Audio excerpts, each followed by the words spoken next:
Hello friends, स्वागत है आप सभी का यस क्लासेस में। आज हम पढ़ेंगे भारत के भूगोल के बहुत ही महत्वपूर्ण टॉपिक भारत की जलवायु के बारे में, जो कि हमारे परीक्षाओं में अक्सर पूछे जाते हैं और कई बार रिपीटेड भी होते हैं। चलिए आज की क्लास को हम शुरू करते हैं। और शुरू करने से पहले आप सभी से निवेदन है, हम यूट्यूब पर नए हैं तो आप सभी से हमने पहले भी आग्रह किया था कि हमारे चैनल को सब्सक्राइब कर लें। हमारा प्रयास आपको पसंद आ रहा हो तो हमारे वीडियोज़ को शेयर भी ज़रूर कीजिए, जिससे हमारा उत्साहवर्धन हो, हम अब तक जल्द ही लाइव आ सकें। चलिए आज की क्लास को हम शुरू करते हैं। पहला टॉपिक हमारा जो है वो भारत की जलवायु है। आपसे चर्चा हो ही चुकी है। चलिए इसके पहले प्रश्न को देखते हैं। भारत की जलवायु को अभिव्यक्त करने वाला शब्द कौन सा है?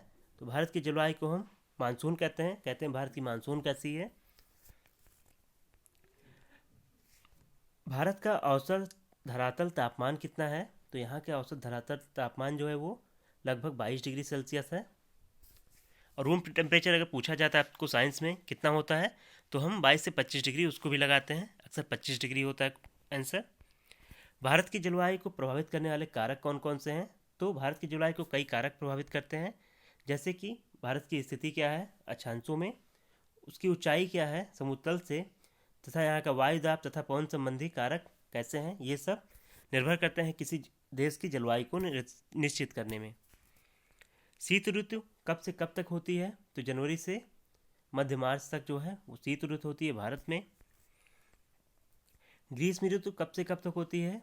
तो मध्य मार्च से मई तक भारत में जो है वो ग्रीष्म होती है, मई जून की जो गर्मियाँ होती हैं। उत्तर पश्चिम भारत के शुष्क क्षेत्र में मई माह में दिन का तापमान कितना होता है? तो 48 डिग्री सेल्सियस तक होता है, माइनस नहीं है, 48 है। असम और बंगाल में शाम के समय जो गरज के साथ होने वाली वर्षा होती है उसको क्या कहा जाता है? तो उसको काल बैसाखी कहते हैं।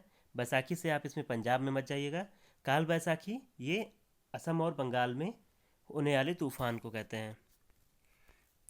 ग्रीष्म ऋतु में चलने वाली गर्म हवाएं क्या कहलाती हैं? तो लू कहलाती हैं। ये उत्तर भारत में चलती हैं। वर्षा ऋतु कब से कब तक होती है? तो जून से सितंबर के मध्य होती है। प्रायद्वीप में तड़ित झांझा से अप्रैल और मई में होने वाली वर्षा को क्या कहा जाता है?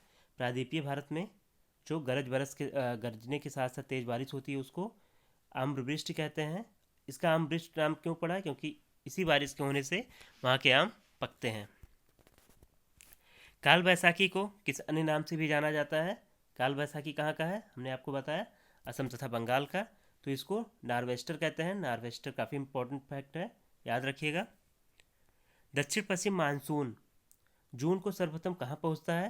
तो सर्वप्रथम भारत में केरल तट पर टकराता है मानसून। 10 और 13 जून के मध्य यह मानसून कहाँ तक पहुँचता है? तो मुंबई और कोलकाता तक पहुँच जाता है। और संपूर्ण भारत में लगभग 15 जुलाई तक मानसून पहुँच जाता है और केरल में 1 जून को पहुँचता है लगभग। किन महीनों में मानसून पीछे हटने लगता है? तो अक्टूबर से दिसंबर तक जो है मानसून लौटने लगता है। मानसून के पीछे हटना किस प्रकार प्रभावित करते हैं हम? तो मानसूनी पवनों का प्रत्यावर्तन इसको कहा जा सकता है। प्रत्यावर्तन मतलब लौटना, और मानसून पवनें ही होती हैं। भारतीय मानसून के आकस्मिक रूप से प्रारंभ होने के कारण इसको क्या नाम दिया जाता है? तो इसको मानसून प्रस्फोट कहते हैं। भारतीय मानसून की उत्पत्ति तथा विकास में किसकी भूमिका सर्वाधिक महत्वपूर्ण होती है? तो जेट स्ट्रीम, जो कि अक्सर चलती हैं, तेज गति की हवाएं हैं जो कि हमारे क्षोभ मंडल के ऊपरी लेयर में चलती हैं। अल नीनो का शाब्दिक अर्थ क्या है? तो अल नीनो का शाब्दिक अर्थ ईसा मसीह होता है।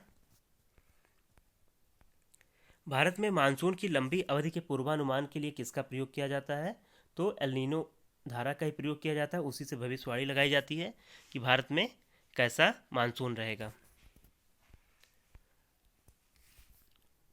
विश्व में सर्वाधिक वर्षा वाला स्थान कौन सा है? तो भारत में मासिनराम, जो कि मेघालय राज्य में स्थित है। केरल, चेन्नई, अगरतला, आइजोल में मानसून के आगमन की समान तिथि क्या है? तो 1 जून को केरल, चेन्नई, आइजोल यहाँ सब जो है मानसून का आगमन 1 जून को हो जाता है। भारतीय मानसून का वर्णन सबसे पहले किस वैज्ञानिक ने किया था? तो अल मसूदी ने भारतीय मानसून का वर्णन सबसे प्रथम किया था। भारत की जलवायु कैसी है, अगर आपसे ये पूछा जाए तो भारत की जलवायु उष्णकटिबंधीय मानसून है। जबकि भारत जो है वो किस क्षेत्र में रहता है, तो उपोष्णकटिबंध में है।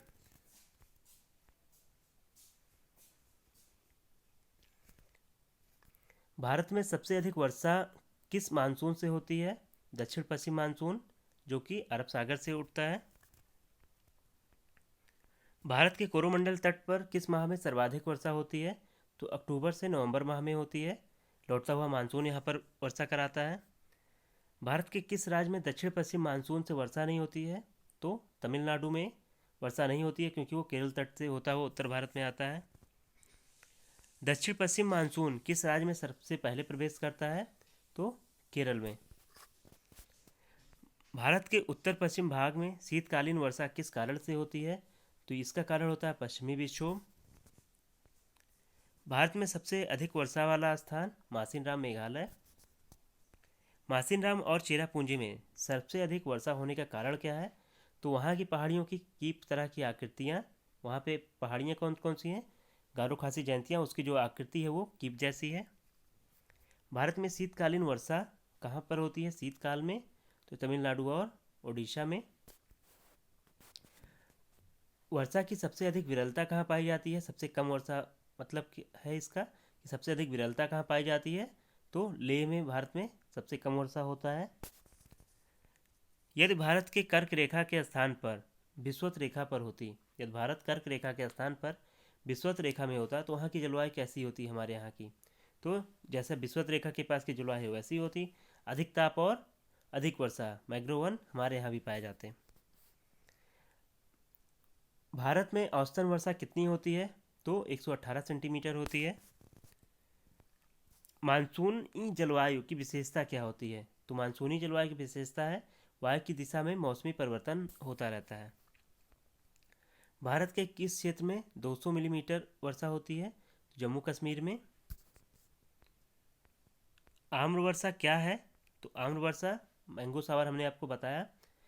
बिहार और बंगाल में मार्च व अप्रैल में होने वाली बारिश को कहते हैं। भारत में सबसे कम वर्षा कहाँ किस क्षेत्र में होती है? कच्छ, पंजाब व हरियाणा का जो क्षेत्र है, जो थार की तरफ पड़ता है पश्चिमी भारत में, उसमें सबसे कम वर्षा होती है। दक्षिण पश्चिम मानसून से भारत को कुल कितना प्रतिशत वर्षा मिलता है? तो कुल 75% वर्षा जो है दक्षिण पश्चिम मानसून भारत में करती है। ग्रीष्मकाल में आने वाले तूफानों को किस राज्य में काल वैसाखी कहा जाता है? तो असम तथा बंगाल में। बंगाल अगर ऑप्शन है तो आप बंगाल लगाइएगा, नहीं तो दोनों ऑप्शन होंगे। चेन्नई में शीतकालीन वर्षा किस मानसून से होती है? तो उत्तर पूर्वी मानसून से। मानसून में निर्वतन में सबसे अधिक वर्षा कहाँ होती है? निर्वतन मतलब जब मानसून लौटता है तो सबसे अधिक वर्षा कहाँ कराता है? तो दिल्ली में कराता है। किस राज्य में प्रत्यावर्तन मानसून का प्रभाव होता है? तो तमिलनाडु में। मानसून किस भाषा का शब्द है? तो यह अरबी भाषा का शब्द है। भारत के किस राज्य में उत्तरी पूर्वी मानसून से वर्षा होती है? तो अभी आपको बताया चेन्नई में जो है वो उत्तर पूर्वी मानसून से होती है, जो कि तमिलनाडु की राजधानी है। तो तमिलनाडु में उत्तर पश्चिम मानसून से वर्षा होती है। पुणे में मुंबई से वर्षा कम क्यों होती है? तो आपका आंसर होगा वृष्टि छाया के कारण। भारत में अधिक वर्षा होते हुए भी देश की भूमि को प्यासी क्यों समझा जाता है? तो ऐसा क्यों होता है? क्योंकि वर्षा के पानी का जो बहाव है वो काफ़ी तेज़ है और वर्षा यहाँ पर कम समय के लिए होता है। भारत का अधिकांश भाग कर्क रेखा के उत्तर में स्थित है, मतलब उपोष्णकटिबंधीय में है, लेकिन इसे उष्णकटिबंधीय देश कहने का कारण क्या है?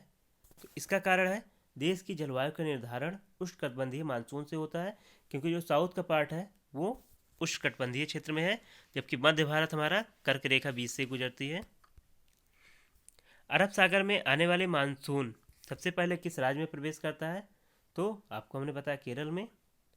मानसून द्वारा लाए गए आर्द्रता का कितना भाग बंगाल की खाड़ी से आता है? यहाँ भाग है, तो ये 35% भाग जो है वो मानसून जो है वो बंगाल की खाड़ी से लेकर आता है। अब चलिए देख लेते हैं किस ऋतु को किस माह में क्या बोला जाता है। तो बसंत ऋतु कब से कब तक होती है? तो चैत से लेकर बैसाख होती है। हिंदी महीनों में अगर देखें तो ग्रीष्म ऋतु जेठ तथा आषाढ़ को कहते हैं। वर्षा ऋतु श्रावण तथा भाद्रपद में रहती है। अगर बात की जाए शरद ऋतु की, शीत की, तो अश्विन तथा कार्तिक होते हैं। हेमंत अगहन और पौष होता है। शिशिर ऋतु माघ तथा फागुन को कहते हैं।